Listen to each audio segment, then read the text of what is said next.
जैसे यहाँ पे क्वेश्चन है, क्वेश्चन का एक टॉपिक ये है कि क्या कंडीशन होती है एरोमेटिसिटी के लिए, कि अगर कोई कंपाउंड एरोमेटिक होगा तो कौन कौन सी कंडीशन वो शो करेगा। ठीक है, तो जो पहली कंडीशन होती है एरोमेटिक होने के लिए वो है साइक्लिक होना। ठीक है, कंडीशन क्या है कि कंपाउंड जो है वो साइक्लिक होना चाहिए। दूसरी कंडीशन क्या है कि हर एक कार्बन की जो हाइब्रिडाइजेशन होनी चाहिए वो sp2 हाइब्रिडाइज्ड होना चाहिए, स्ट्रक्चर उसका प्लेनर होना चाहिए, साइक्लिक रेजोनेंस होनी चाहिए, और लास्ट कंडीशन और सबसे इंपॉर्टेंट कंडीशन कि मस्ट फॉलो हक्कल्स रूल। अब हक्कल्स रूल क्या होता है, तो हक्कल्स रूल का मतलब होता है 4n+2 पाई इलेक्ट्रॉन। अब देखो इसका मतलब क्या है, तो यहाँ पर n की जो वैल्यू है वो जीरो से रखना हम शुरू करेंगे, 0 1 2 3 4। तो जब n की वैल्यू जीरो होगी तो यहाँ पे 4 × 0 + 2, तो कितने पाई इलेक्ट्रॉन आएंगे, 2 पाई इलेक्ट्रॉन, है ना। और अगर n की वैल्यू 1 रखते हैं तो ये 6 पाई इलेक्ट्रॉन।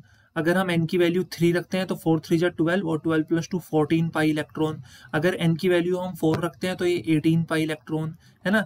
तो इतने पाई इलेक्ट्रॉन होने चाहिए। अब जैसे हमारे पास ये बेंजीन दे रखा है, अब चेक करते हैं कि जो बेंजीन है वो एरोमेटिक है या नहीं है। तो सबसे पहली कंडीशन साइक्लिक, तो बेंजीन जो है वो साइक्लिक है। ठीक है, पहली कंडीशन सेटिस्फाई हो रही है।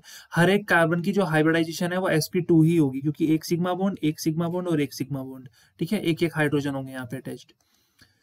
तो हर एक कार्बन की जो हाइब्रिडाइजेशन है वो sp2 है, तो सेकंड कंडीशन भी सेटिस्फाई है। और sp2 हाइब्रिडाइजेशन में शेप क्या होती है, प्लेनर शेप होती है ना, ट्राइगोनल प्लेनर, तो प्लेनर शेप आ गई।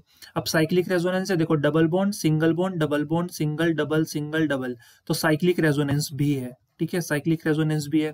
अब देखते हैं कि क्या ये हक्कल्स रूल को फॉलो कर रहा है, तो देखते हैं कितनी पाई बॉन्ड है। तो यहाँ पे 1 pi bond, 2 pi bond, 3 pi bond. तो 3 पाई बॉन्ड का मतलब होता है 6 इलेक्ट्रॉन, 6 पाई इलेक्ट्रॉन, और 6 पाई इलेक्ट्रॉन हमारे फॉर्मूला में आता है 6 पाई इलेक्ट्रॉन।